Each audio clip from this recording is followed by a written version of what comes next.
One transfer addiction that gets overlooked all too often is social media. And while social media has many benefits, which we definitely talk about in this episode, it certainly also poses many dangers, especially when it comes to addiction recovery and mental health. In this week's episode, we are chatting with our friends Robbie, Britt, and Vanessa about how social media shows up in our lives, in our recoveries, and its impact on our emotional and mental well being.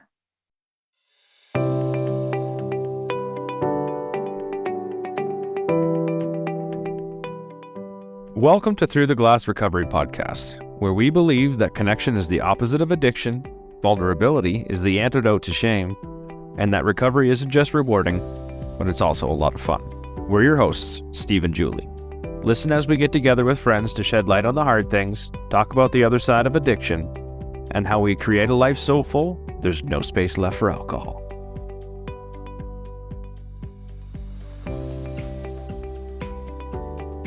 If you're ready to take a break from social media, but you would still like to work on connecting with others, come join us on Monday nights on Zoom.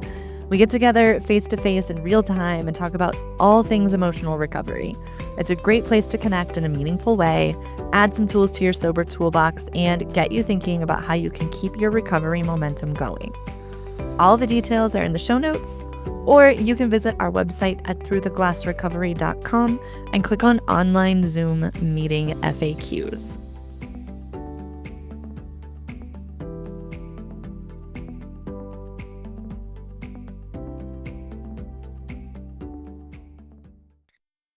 All right. Hello and welcome to Through the Glass Recovery Podcast. I'm super happy to be hanging out today. We've got Robbie with us. He's back for like the bajillionth time. And we've also got a couple of new ladies that we haven't had here before. So I am really looking forward to hearing how this conversation goes. I think we're going to have a lot of fun tonight. So I'm going to have Robbie kick off the intros because you've done this before. And then we'll go from there. Well, thanks for having me once again. Guess I'm not getting boring yet. No, we love you. True story. I live in Rapid City, South Dakota. Days sober is 816. I am a single parent as of now. Have a 14-year-old daughter that lives with me. I am a co-host of a podcast called Golden Hour Adventures. We have people on that do crazy adventures, fun stuff like that. Ordinary people doing extraordinary things, Robbie. Thank you. Come on, dude. The tagline. That's like, do I have to say it for you? Well, I'm glad you know it. You're welcome. I'm glad to be here again. Awesome. Yeah. Glad to have you back. When we don't invite you back anymore, that's when you can know that you got boring. Yeah. I'm just kidding. Hell, I won't say it to you. I will do it in a really unhealthy fashion. Okay. Then I can let the shame and the guilt set in. Yeah. Right. Yeah, of course. And then I'll await the text message. We're so healthy around here. This is great. This Okay. is a wild start today. Yeah, this is good. Okay.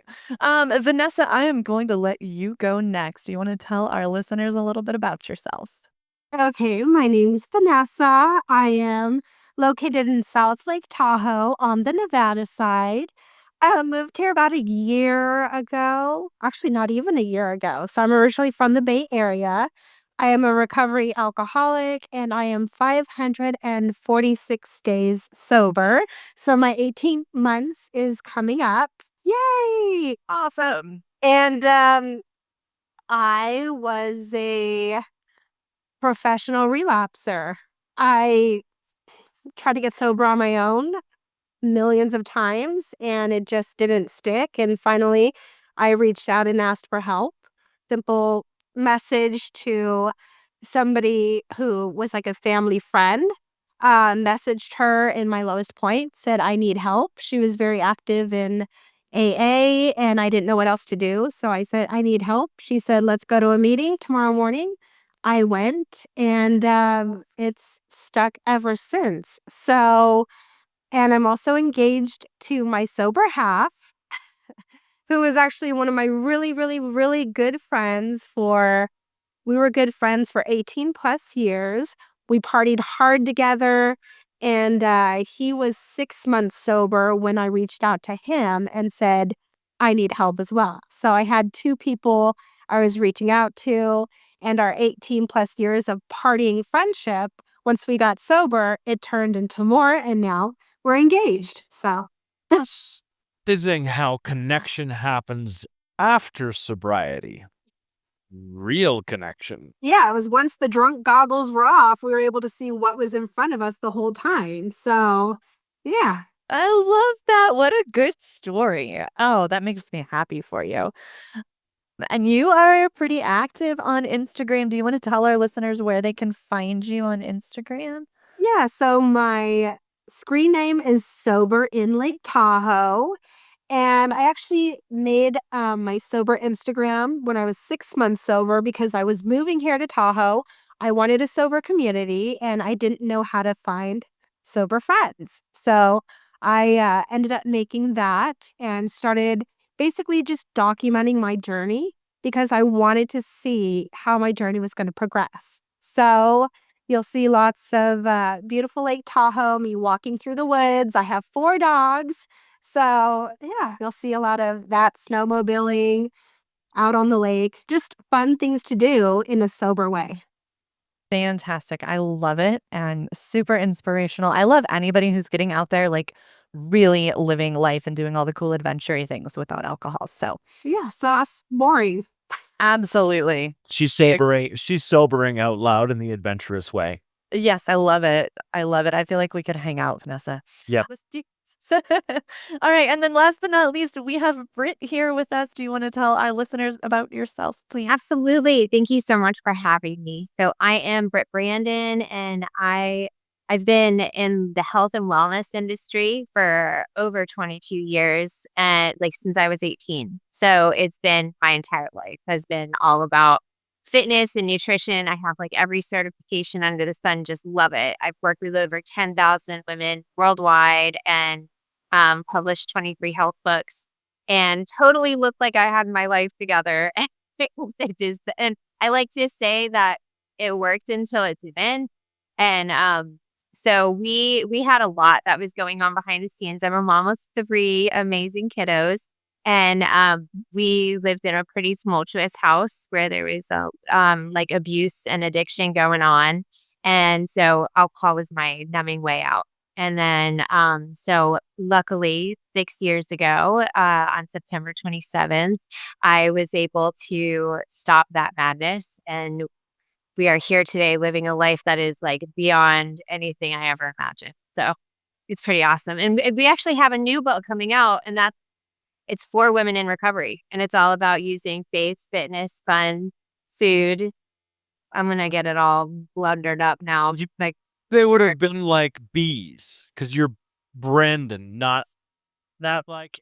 so I'll ask though if You sell enough. it's so funny because it's a faith, food, fun, fellowship, faith, food, fellowship, Fitness. sleep. So it's funny because their sleep is the only one that doesn't have an app. And so it's been like this huge thing for the past like year where everybody's been like, we have to find a synonym for sleep that starts with F. And it's impossible. So here we are.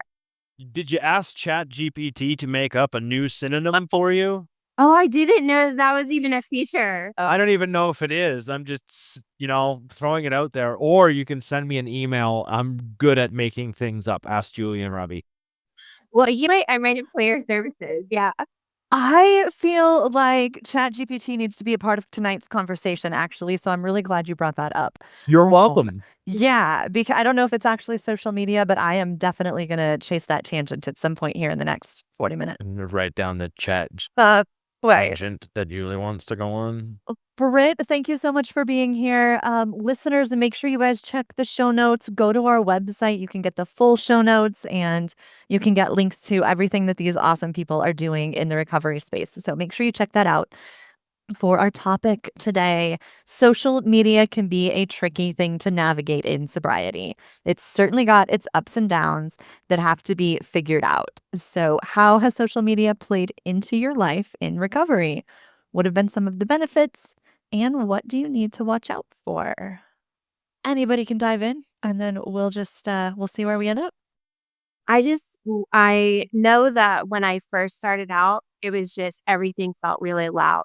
Everything felt loud and intense. And so anything that I would see on social media would evoke like major emotion of like the wild, whether it was very, very positive or very, very negative. Like we hadn't come back into a normal, healthy, processing of emotion yet. So everything was just really intense. It felt like I had to take like a year away from it. And then it ended up being far more than that. And even still now, it's kind of like I can go on, but only for so long. Yeah. That's exactly what I did. I took a year off. The day I quit drinking, I quit Facebook, and Facebook was like my social media of choice. I was like so addicted to Facebook that I knew I couldn't do sober and stay on Facebook because I would not drink, and then I would spend even more hours just scrolling and letting it mess with me. And so I committed to a year without it, and I ended up going quiet. In fact, I just made my own Facebook account like a week ago. Uh, we've had Through the Glass, and we've done some like podcasty things, but I haven't touched a personal social media account for like 3.5 years. So I'm like wading back into the social media world on Facebook anyway, for the first time in a long time. So yeah, I totally get that. Yeah. I know for me, like scrolling really never doesn't affect me. It's the posting for me, the sharing my life, the doom scrolling and all that. I figured out the algorithm and how to put the stuff that I want to see constantly in my feed. So I'm good on that part, but the posting, Steve and Julian, we've talked about this before, the external validation, the dopamine hit. I do not want that from social media. I have to be very careful with the dopamine hits I can take now being sober, and I won't let social media be a part of that. It's a boundary that I set up right from the beginning when I got sober. I have the podcast platform that I can use and speak my truth without stuff getting twisted in where it gets put out in social media. I don't post much on my social media. If I do, it's some adventure I'm on or something I'm sharing. Um, but that's about it where I go with social media. I just had to be, for me, MySpace was the thing, and that's where that dopamine hits, social media started hitting. And luckily for me, by the time I got sober, I was already knowing where my boundaries were with social media. So I didn't turn it off because I never had it turned on. Um, but I definitely will scroll and, look for stuff. About the only thing I really look at is Instagram. But like I was saying, I have my algorithm set up so it's showing me positive stuff that people are doing and cool stuff. Of course, there's some sobriety stuff in there. Um, but going down that rabbit hole of also where people are telling you how to live your life is not something I'm willing to deal with right now. I'm on my own terms on how to live my life, and this is all new, navigating it in sobriety. I don't need some external someone telling me how I should act and live. We were talking about that the other night too. Like there's so many people who are inspirational, motivational speakers, people who have things all figured out for them, right? And they're sharing their story. But when you get all of this stuff like this huge barrage of life advice coming from all these different people who are supposedly experts, and then all of those pieces of advice don't really like they conflict with each other. So then you're like, oh my God, I'm supposed to have 45 things in my morning routine, and also I'm not supposed to have a morning routine, and like shit, what do I do? And like then you're like, am I doing it wrong? Should I do it? And like it starts influencing the way you do, instead of just taking a step back and honoring what really feels right for you. Like everybody is an expert in their own life. Nobody is really an expert in your life. And it was an interesting talk we had the other day, because I'm feeling that right now too, for sure. So for me, I did not make my sober page until I was 6 months sober. I made it more as just to document my journey for me, to put the good things and the bad things on there, the good days and the bad days. Because for me, it was I didn't have anybody around my area that was sober that I can connect with. So I did make that page just so I can find other connections, hopefully in my area, to go on sober walks with. Um, when I first made that page, I did not know that I was going to meet a whole sober community. So to me, yeah, there's not a lot of people in my area who I've met yet, but like throughout the world, I've connected with people who connect with me, and it's just amazing because of the fact that like I can have real conversations with them. If they're going through tough times, then we can talk with each other about it. But it's not in a certain meeting place. So I know meetings work for some, not always for everyone. Um, so I did not expect to actually make some friendships from there. I think that's a great thing.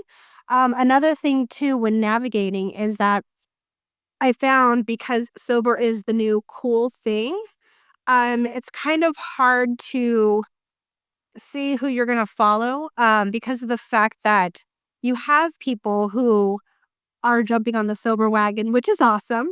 And then you also have recovering alcoholics. So for me, seeing a lot of pink cloud, happy go lucky thing is just, to me, would kind of frustrate me because I would have my tough days. So for me, when I on my Instagram, I post tough times. I post how we had a neighbor come by and give us a bottle of liquor and what my response was. It's like these are real things that are happening. Being a recovering alcoholic isn't hunky-dory pink cloud 24/7. You still go through your bad days. So I think that if you're a recovering alcoholic, you want to kind of find other recovering alcoholics that can understand what you're going through versus somebody that's just on the sober fun train. Yay, sober. Sober. That's a conversation we had recently too, and it's so valid. So I'm glad you brought that up. I'm gonna hop on the external validation bandwagon Robbie was talking about. And for me, when we start talking about social media, I have to go back like 12 years, 13 years ago when I got promoted from being a regular on the floor worker in the factory to being a supervisor of the people that I worked with. That's when I stopped using social media. So I stopped using social media like a decade and change ago until recently. So I had 10 years where there was rarely a post that I would make on Facebook. Didn't even have an Instagram account. Wasn't a thing because I was afraid of being judged by all of the people that I worked with. That was that fear. Fast forward to early sobriety, where I began to learn that vulnerability was something that I needed to do. And instead, not being on social media, but being on an app where there is a whole bunch of other sober people. For me, it was the I Am Sober app. I would share bits of my story. Most of my story's on there. I would share bits of my story. And with the vulnerability came validation and a whole bunch of extra acknowledgement and people saying, wow, you're awesome, and all of that stuff. And that was shit I wasn't used to. Right? I was not used to being, and I'm going to use this word because I don't have a better one in my head right now, revered for the level of vulnerability that I was showing up with. And then so that continued on because it felt good. And when that felt good, so I was being rewarded, my whole dopamine system was firing, and I'd wait for the next like and the comments and all of the rest of the things. It felt awesome. And so what I had to realize and what I came to realize eventually was I had to ask myself, what is the intention of this post? What am I writing this for? What am I writing this to just share my journey, or am I creating more drama than what is really necessary? And at the time, I didn't know where that line was. It was a blurry line because I had never created drama to get that sort of attention. So it was new. I came to realize was that I had to really check myself. What is the intention of this post? Is my intention to inspire? Is my intention to just share? Like, not looking for anything outside of the fact that I just put this here and this, whatever happens, however it lands, it's going to land. And then I'm okay with it. Then I'm not looking for something outside of what I intended to give that piece away from. So when I go back to regular social media, when I hopped on Facebook and I hopped on Instagram when this podcast started, I had kind of already taught myself a bunch of those lessons because I learned it on the I Am Sober app. And so I don't get stuck. I'll get wrapped up in the odd post that I'm proud of. I'll be honest about that. Like if I'm proud and I wrote like a good post, and there's a like there, I'll hop on, and for sure I'll be chasing that for a little bit. It'll happen. But it just doesn't. I had to learn my lesson. And like learning the lesson wasn't the easiest lesson to learn. Yeah. Cuz to do that you have to take it too far. So how do you balance that? Because even like right now with us, like we're in the process of like even of like posting and doing things for this new book that's coming out. And I had never been tasked with it because there were people who did this. And so this is my first experience. And because I had no social media, this is like, it's like me having social media for the first time again. My 16-year-old is teaching me Instagram. Like this is serious. So which is fantastic and fun. But at the same time, like that dopamine hit is for real. And it is like, and it's a double-edged sword because I had somebody like do a thumbs down on a YouTube video and I was like, can I find a screenshot and can I ask them why that happened? And so it's like that, like I would love to even like go down that rabbit hole of like, how do you, because this is processing things all new. Like now we're processing the feelings that are like, before it would have been like, okay, I'm going to go, have my bottle of wine now or whatever the case might be. And so it's like, oh, okay. So now we have to actually figure out like, why are we feeling these things? And and is it possible to not have that dopamine hit? Like what do we do? You're going to get it. It's Julie, do you want to go? Or you go No. those? Felt that so much. I really started getting active on Instagram on my personal account, so not podcast stuff, just about a year ago. And I was like, all right, I'm going to post something every day for 30 days because I wanted to start growing my account, right? And start getting my story out there and stuff. And I did that. It was I don't think you can stop it. Like that's literally what social media is made for. It's psychologically designed to grab you and hook you, and dopamine is the most addictive thing that like we self-create this stuff. Just get hopped out on it.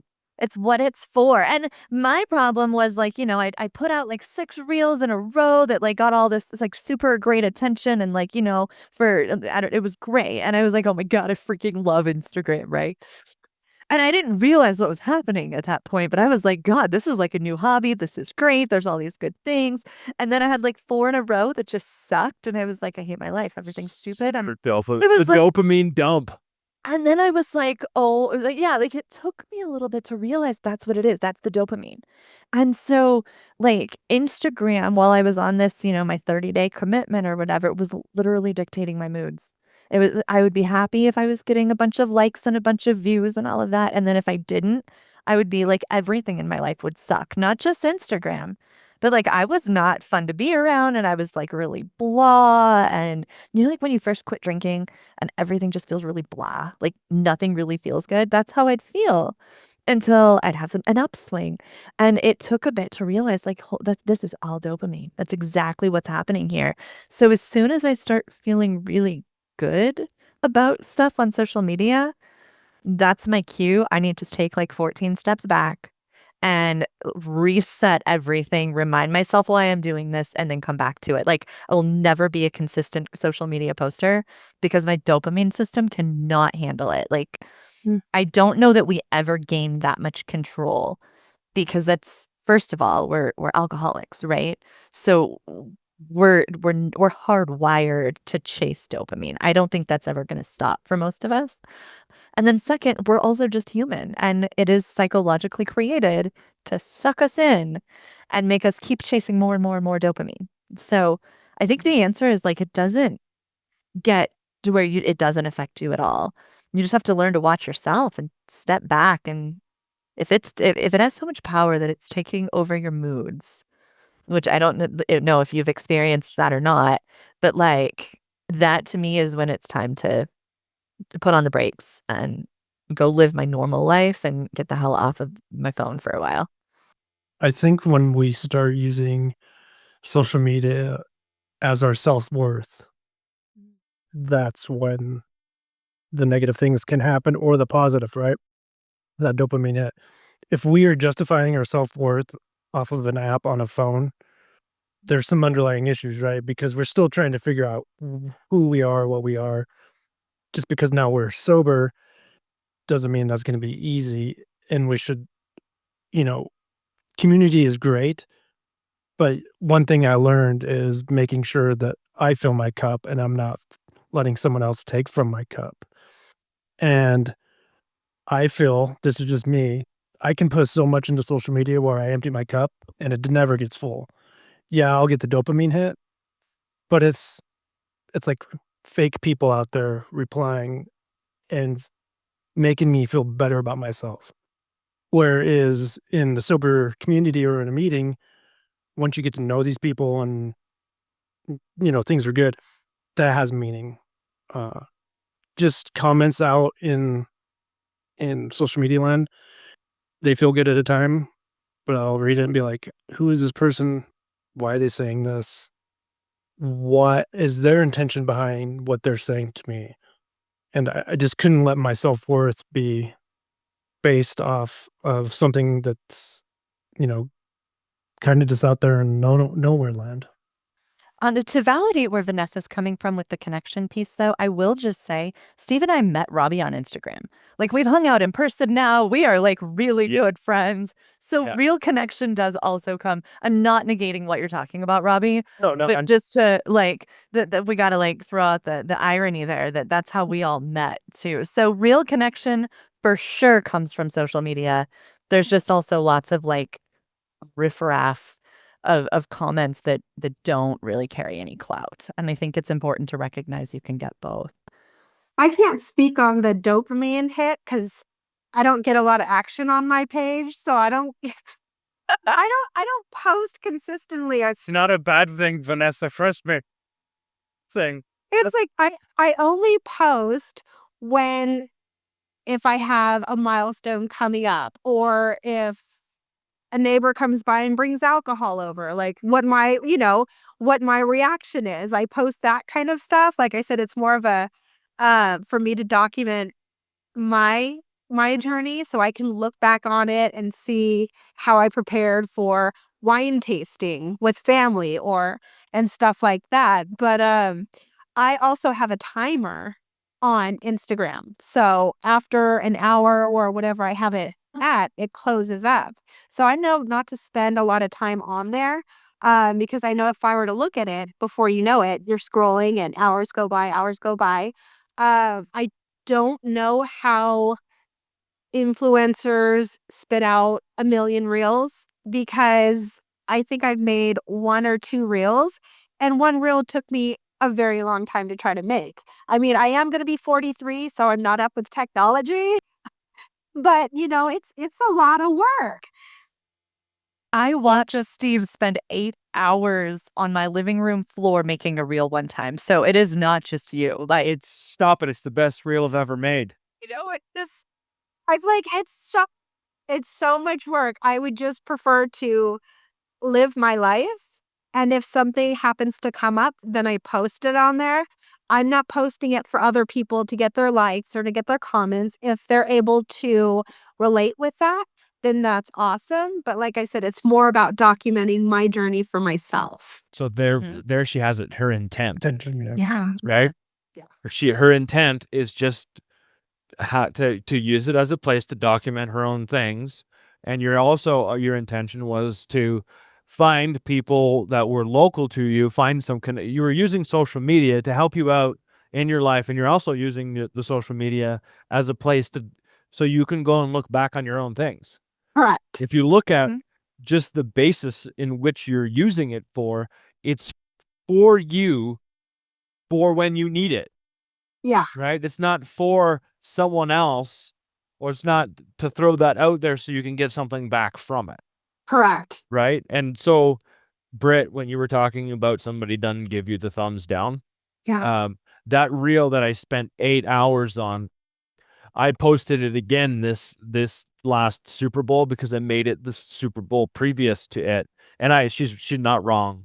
I walked outside, I recorded, I wrote myself the script thing to do, and then I recorded it all, and then I went back and I made it try and look as good as I possibly could. And last year it was fine. I had a whole bunch of positive comments. This year I posted it on YouTube and I got trolled. And generally speaking, and if this was probably a year previous, I probably would have taken it a lot more personally. Yeah. And that's a hard thing, right? It's really easy to be a dick on social media. Yeah. It's absolutely easy to be an internet piece of shit, asshole, dick, you name it. You can say whatever you want to say, and nobody's going to come knocking on your front door and clock you because you wouldn't say that to someone in person. Right. Right? Anyways, I got trolled, and I was actually super proud of myself. I was like, I can't believe this. My post is getting attention. Right? What a great mindset shift. It's getting attention. Regardless of the trolling, it's getting comments, which is good for the algorithm. So I talked to my trolls. I'm like, I'm gonna go under the bridge with them and have a cup of tea. I love that. That actually makes me rethink my thumbs down experience, because it's like, somebody actually took the time to do that. And how cool is it that Vanessa, everybody else is having this very kind of potentially a dark experience where we have to be super careful about having things trigger our addictive personalities. And Vanessa's like, I'm meeting people. It's amazing. I'm being able to share my story. And she's for good reasons and stuff. I've got both ends of the spectrum where I've been on.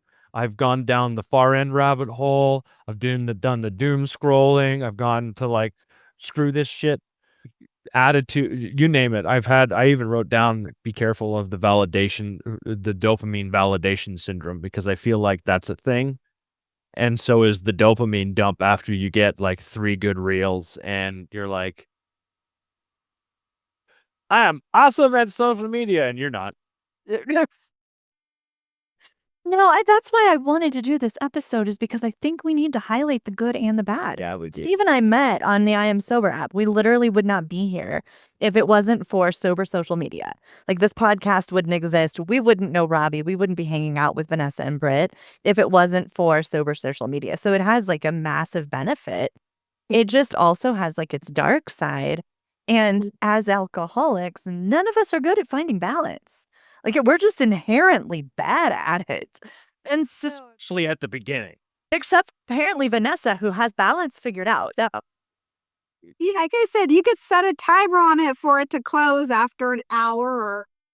I was going to ask you that. Is that a function on Instagram itself? Is that okay? You can find it in the settings.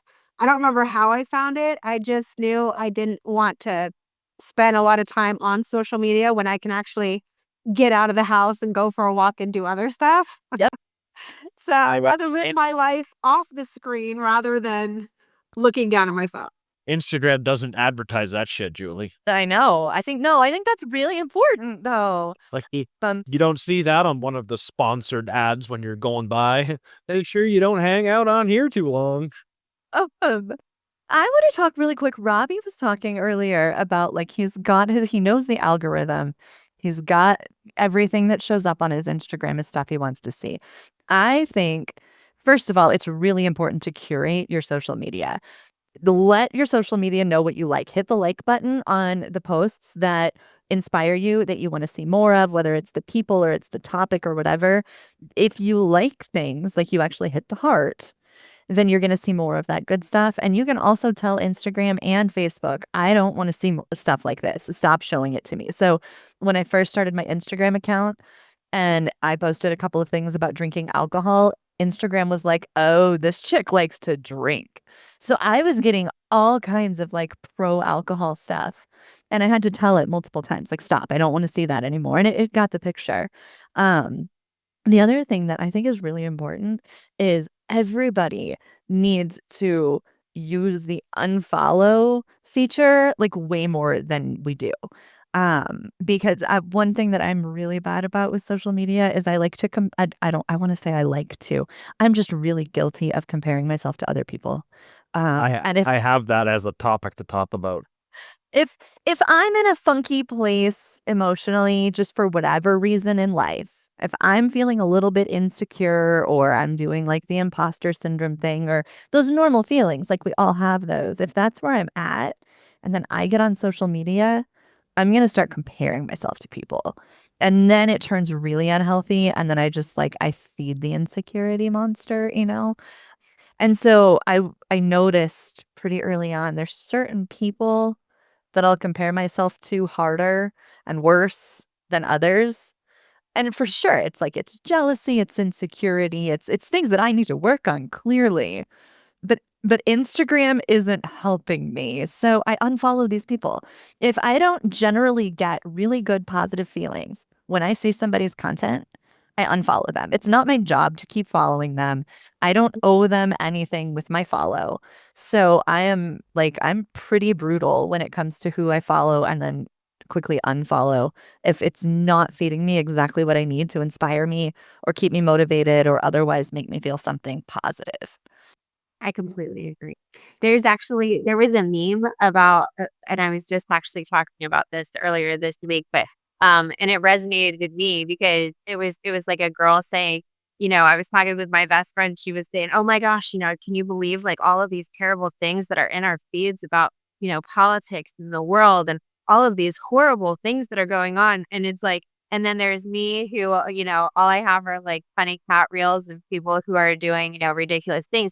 And it's absolutely like my kids like laugh at like what my social media pops up because it's the cutest stuff that makes me laugh out loud. And they'll be like, she's watching her reels again, and it's like the cutest things. Like I can't believe there's like all of these compilations that are, I mean, talk about dopamine hits. There's nothing better when you're feeling down than to watch like all of these cute puppy things and baby goats and and it's all like and it's just so it's definitely what you make it. And you definitely have to have, a pulse on the algorithm, and you have to shut down that negative stuff and like immediately back out of that and say like, that's not for me. And then you won't have it. Yeah. That is actually a coping mechanism or a coping skill that I teach clients. Like when everything's falling apart and you don't know what to do, open your phone and watch funny cat videos for 15 minutes. Like it will change everything about how you feel. So yeah, again, there's positives and negatives, right? Yeah. It's the intent on how you use it. Julie, you talked about comparing, and I wanted to bring that up because I think there's what happens when, this is what I think. What happens, and I'm going to speak from my own experience. Comparison hits places where I have disbelief in myself. So when I'm seeing things that trigger me to feel like I'm not doing good enough, and where I begin to feel like I'm faltering in my life, I have to ask myself, is this truth? If it is, I have work to do. Like I have to be very honest with myself there. If it isn't, why am I allowing that belief to affect my life? There's those two things there that are not social media's fault. It's how I respond to what I'm being given. And when I start comparing myself, the farther I go down the rabbit hole, the lower I like my self-worth goes. I start picking away at the pieces of myself that I'm not confident about. So if it's women are on social media are phenomenal at looking at other women and comparing themselves to, looks and stuff like that. It's a thing. I know it's a thing. And men do it too. Different ways, but comparison can exist on there. So, I mean, for me, if generally if I'm not in a good place, I don't need to go on social media. It's not going to be a place that, unless I go there with an intent to watch happy cat videos, which isn't something that I do, but It could be. Just saying. We can add that to your toolbox, Steve. Bad idea. I can't wait for that text message, Julie. We're all going to start sending them happy cat. It's going to be shit. Eating jokes. I'm telling you, the baby goats are very hot. Yeah. So with comparison, I did a lot of comparison back in my 20s. A lot of women, that's what we do. I'm not thin enough. I'm not pretty enough. I'm not productive enough. I have friends that are buying houses. I'm not. It was a lot of comparison that as I've gotten older, I've gotten the whole fuck it kind of concept where it's like, if I start to think about it, I shut that shit down. Because guess what? I'll never be the prettiest. I'll never be the thinnest. I'll never be the most athletic. I'll never be the best cook, and why am I going to compare myself to somebody else? There's only one me, and I can only do what's best for me. And then you also don't know how many people are looking at your social media saying, I want to be like that. They're doing this, so it goes both ways. But it's like every time if I catch my mind starting to go, oh, this person's working out 5 days out of the week and I haven't gotten off the couch in a week, I'm not going to feel bad about it because I can only handle myself and only compare myself to myself and not what other people are doing. So I had to kind of shut that shit down. And like every time I start to think that, it's like, nope. We've done actually whole episodes on comparing ourselves to other people because it is something that is so easy to fall into, like churns up a bunch of shame and can drive people to want to drink in a hurry. So it's such a valid and important thing to talk about, and to learn how to overcome. I love that you've learned how to catch it because it takes a lot of practice to do that. You say it like, yeah, I just stopped, but I'm going to guess it took a shit ton of work for you to get to that point. So good on you because that's huge. A lot of work, but I had to check myself because nobody else is going to do it, Yes, absolutely. Yeah. Well, when you're talking about so this is a good topic, I think, too, because comparing yourself. If you're aspiring to be like someone you see on social media, like what do they have, right? It could be a lot of things, but you don't have that. Sometimes that can be used as motivation too. I've done that. How Yeah. can I, that person, he has something that I want. How can I get there? Yeah, exactly.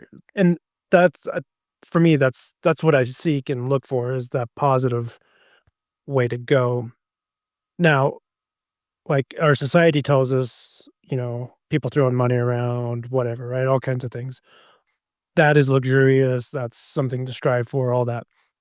But that's not what I want in my life. And it, kind of like Vanessa was saying, it's taken a while to, lose that ego on what I think I am and who I want to be or what drives me. But, more important is going after something that I can actually do. When you're coaches and you're working with people, their goals have to be attainable, right? You don't want them to pick goals that are not attainable right off the bat. And your job as a coach to be like, hey, that's not really going to happen in 6 months, whatever it may be. and be able to find inspiration from those people and look at it and go, maybe one day I can be like them. But it's so close to being also where, oh, look at this person. I wish I could be like them. Then your self worth just goes to crap because you're not really trying to get there or have the means to get there or whatever the situation is. Um, Comparing is something I haven't done in a while. I used to do that a lot when I was younger because of the relationship I was in. And, it was buy the house, buy picket fence. It was all the things to make this person feel fulfilled, which was all just, you know, s- superficial and like money and class. And I used to hate that. And, growing up from nothing, then making something, whatever out of you want out of your life is a positive. And I hate when people, this is something I have to deal with my daughter on a basis with social media is she'll tell me, oh, I watch so and so and their stuff. So I'm like, do you want to be like them? And I have to check her to make sure that she is not getting her self worth or comparing herself to these people that who knows how they got there. So I'm really glad you guys brought that up because comparing is not something that gets talked about a lot, and it can be touchy for a lot of us. Okay, Julie, I know you want to talk about AI, but I'm going to hop on the comparison thing one more time. Yep. I'm going to tell a quick story because one of the things that we see on social media, especially, is a snippet of somebody's life. Literally, if it's a reel, it is. I mean, it can be literally edited, but you don't.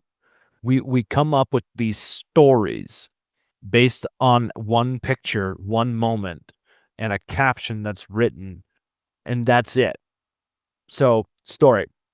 Friend went with his family to go and go. I think it was like a pumpkin patch or whatever it was, and they were going out to do the thing, and he went with another friend. That friend and their family. It was chaos. Absolutely chaos. They took a picture as a family photo, posted it on social media. Everyone was Before they even went and did the thing. I remember this story. Yeah, before they even went to thing, posted it on social media. The caption was great. We had such a great time. We did this and we did that. And that friend was there and he said it was a shit show, right? They didn't have fun. The kids were nuts. Like the parents were arguing. Like there was nothing that represented that picture. So I think it's important to remember that whatever image it is we're seeing, it's a snapshot and a take of someone's life that they are choosing to share with us in a perspective they want us to see. Yeah. Okay, go. I'm gonna rant about AI really quick, and I'm gonna pull this into the comparing thing because I think it's really important, and it also really impacts our experience in social media. And I don't think people realize how much AI, artificial intelligence, so like ChatGPT, is affecting their experience on social media. So before like we even talk about like the words, there are people who take their picture. You can literally take a photo of themselves doing whatever, wherever, no makeup on, send it through some AI generator thing, and it spits out this perfect image of you with a smaller nose and thinner arms and longer hair and like the chiseled jawline and whatever, and that's the picture people are posting on social media. Are you trying to say something about my jawline? You should chisel it, Steve. No, I'm just kidding. The only book is in a toolbox. Can I just tell you, there are women who actually have their jawline reconstructed. I didn't know that was a thing till recently, thanks to Instagram. Regardless, people are actually taking all of their pictures or many of their pictures. It's not even just filters anymore. They're literally uploading a photo to an AI program that redoes the entire photo, changes them completely, and that's what they're putting out on social media. So we're comparing ourselves not just to airbrushing anymore, but literally AI generated photographs of other people. And I don't think most people realize how common that is. Like 50% of professional headshots of people in their 20s and 30s are AI generated headshots where they took a snap, like a selfie of themselves, put it into this thing, and it looks like, a pro headshot. It's not. And I think people don't realize that that's happening. More than that, so like as a writer, I put a lot of effort into the content that I write when it's on social media, even on my blog, even like writing show notes for this podcast. Like I put effort into making it as useful and as valuable as possible. There are a huge number of people who ask ChatGPT to write this for them. You can literally go to ChatGPT and say, like, my ideal audience is sober women that are in their 40s that are, what, blah, blah, blah, blah, blah. Write me the words for a reel and then write a caption that's going to inspire them and get them to follow me. And ChatGPT will spit everything out. And all they have to do is slap it on a 7-second video and put it on Instagram. And everybody is like, oh my God, they're so inspiring. And like, I don't think most people understand how often that's happening. I'm seeing ChatGPT responses as comments on, like, somebody will post, I'm having a really hard time. My husband drank a lot last night and I don't know how to deal with it and whatever. Somebody will literally go into, and I've used ChatGPT enough for other things that I recognize it. But they'll type into ChatGPT, my husband drank a lot, blah, blah, blah. What should I do? ChatGPT spits out this response, and you can tell because a lot of times, like, there's sections that are bolded in the comment response, and then they paste that in there. And that's it. That's the answer. And I feel like people don't realize how much AI is affecting their lives and the things they're reading and the content they're consuming, like, more and more and more. And if you're involved in, like, social media marketing, and if you follow coaches and like, not all of them, there are some great ones, but so many of them are like, so just put this into ChatGPT, it'll give you everything you need, and then you can move on. And so I guess I just want people to recognize that, like, that is impacting the content you're consuming way more than you realize. That's giving you opinions of people that aren't even them, that aren't even their words. And so we'll read all of this stuff that people say, and it, like, nobody's that perfect, right? But if you have access to an app that's going to tell you exactly what to say every time, you're going to come across as perfect like that. So I think it's an important piece of, I don't know, information that more people need, especially as I'm just you. learning this now. So I'm like, what? It's kind of like that's sad because you don't know who's actually being authentic and who's just plugging it into a machine and it's just doing that for you. Like that's sad. That's definitely sad. Well, and where people like you, yeah, go ahead. No, I was you just go. gonna say that's where people like you, Vanessa, are really valuable because you're writing your real story. You're not spitting out miscellaneous facts. So we need more people like you. Yes. Go. Viva. Don't know. That's So Alvaron Alexander says, sign me up. Mumbling. I got. Well, and so my 16-year-old was saying, because I was like, okay, so like, what should I type here? And she's like, no, you just, tell chat GP, whatever to do that. And there was a time that I worked with somebody when this was just starting to come out, and he had Chat GPT do a part of his book, and I was like, this is crazy, because as an author I mean, you make yourself crazy about when you're about to submit your manuscripts, and you freak out thinking that all of these different things, and it's so crazy that is now, going to be something that people are looking for, because, or trying to make sure that we prevent somehow, who knows how.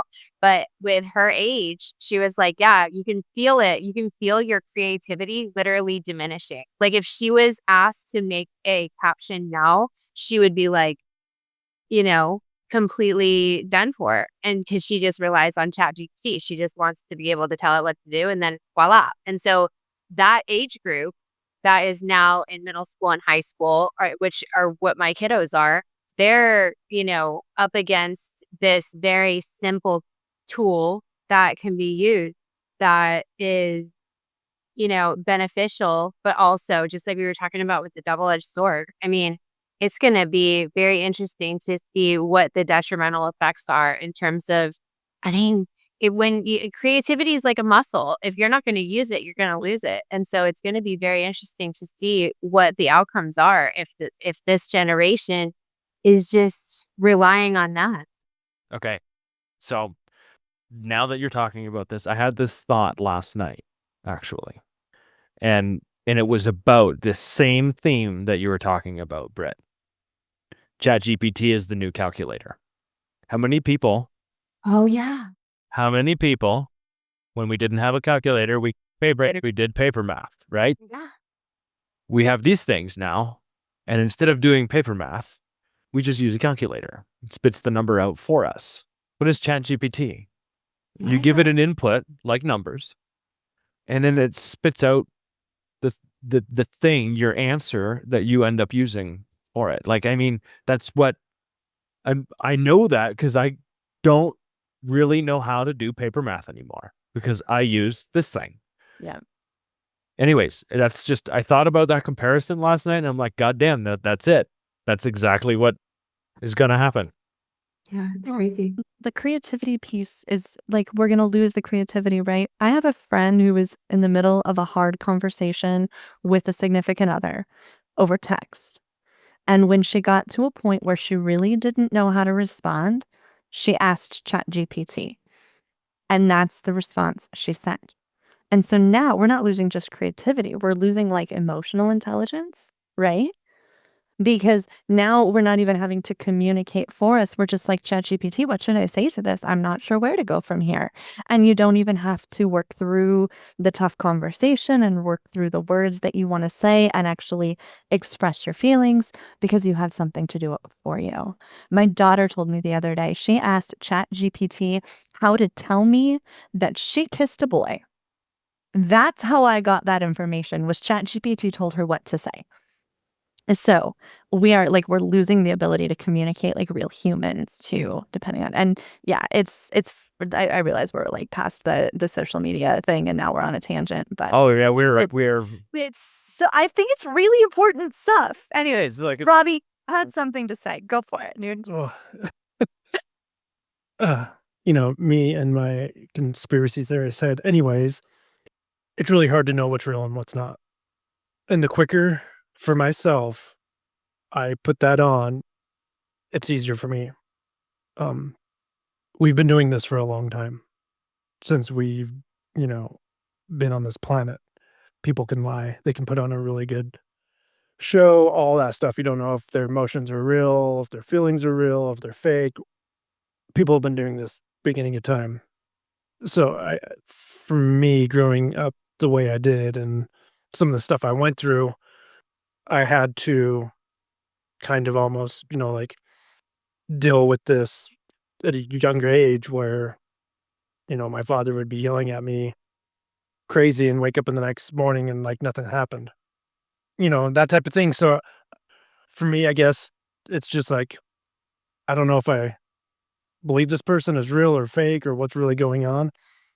And I know it's helped me, but it's just now with where it's going, like AI can write a song for you and you could say, make it sound like Elvis Presley. And it'll make a song that sounds like Elvis Presley with whatever subject you gave it, right? We're going into this place where now nothing is more not real, if that makes any sense. And what is real is what we have to identify as real. And, for me, it's like once we identify what is real, you got to hold it really close. Mm-hmm. I just wrote down, it's funny you said that.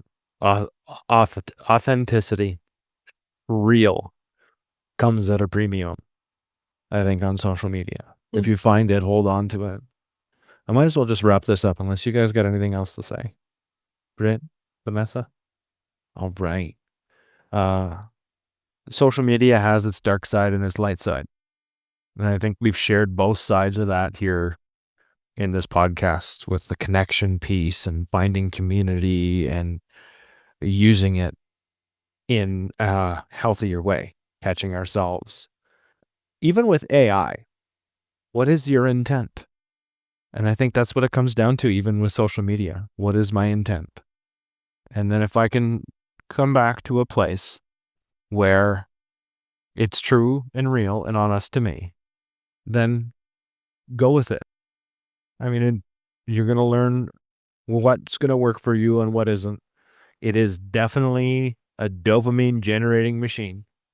And it's important for all of us to make sure that we take care of our own mental health, however it's affecting us. I know I've had my times where I've been so hopped up on my own dopamine, wondering why my chest is so freaking tight. And that was because I spent a good chunk of my day checking my likes and getting way too much dopamine. Anyways, I digressed. Curate your own social media.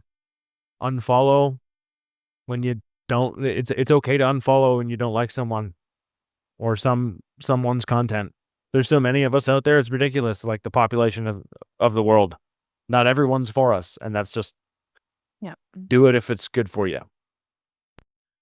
I want to say thank you, Vanessa, and thank you, Britt, and thank you, Robbie, for having this awesome conversation and sharing your stories and your thoughts and your experiences with us. Looking forward to seeing you all again. Thank you, guys. Thank you. Thank you, guys. Thank you for joining us today. Make sure you subscribe, and seriously, make sure you subscribe and follow us at Through the Glass Recovery Podcast so you don't miss any future episodes. We release them every Monday, and we'll see you next week.